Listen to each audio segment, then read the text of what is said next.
Terre, c'est lié à la vie. C'est une très grosse surprise. C'est même une découverte capitale. On avait trouvé une planète proche d'une étoile à plusieurs années-lumière de nous, et sa composition était très proche de celle de la Terre et des planètes du système solaire. Il y a beaucoup de méthane dans notre atmosphère et c'est dû en grande partie aux vaches et aux cochons.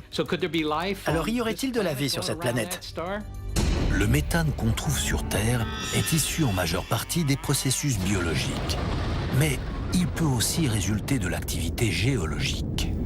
Lorsqu'une étude plus poussée révèle la couleur de cette planète qui a déjà tant de points communs avec la Terre, on commence à penser que la présence de méthane n'est pas due à un simple accident géologique. Elle a un ciel bleu comme le nôtre. Il résulte de la présence de poussière ou de nuages très élevés, semblables à ceux de l'atmosphère terrestre. Les gens étaient tout excités. Ils posaient des questions du genre « Parce qu'elle est bleue, ça veut dire qu'elle ressemble à la Terre ?» Malgré d'étonnantes similitudes entre cette planète et la nôtre, il existe une différence essentielle.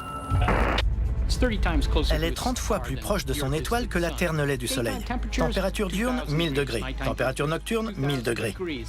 Une des faces est toujours tournée vers le Soleil. Il ne peut pas y avoir d'activité chimique complexe. Ces températures redoutables, 14 fois plus élevées que dans les régions les plus chaudes de la Terre, excluent sans doute la vie telle que nous la connaissons. Mais des formes de vie inconnues pourraient peut-être supporter une telle chaleur. Il faut bien comprendre que quand on parle d'une planète qui abrite de la vie, on pense à nous, à nos besoins, et on cherche donc une planète qui ressemble à la nôtre. Mais on ne connaît pas toutes les formes de vie. Certains disent il n'y a qu'une seule forme de vie, celle basée sur le carbone. Mais qu'est-ce qu'on en sait? Je ne serais pas surpris que la première forme de vie qu'on découvre soit totalement différente de ce à quoi on s'attendait.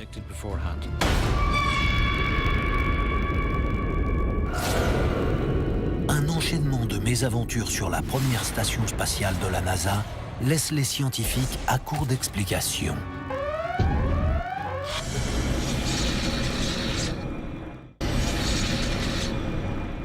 Sur la première station spatiale de la NASA se produit une succession de défaillances que les scientifiques ont du mal à expliquer.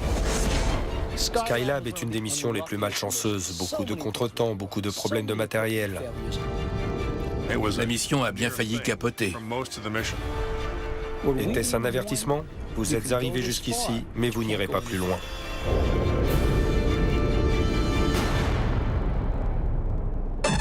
Mai 1973. Skylab, la première station spatiale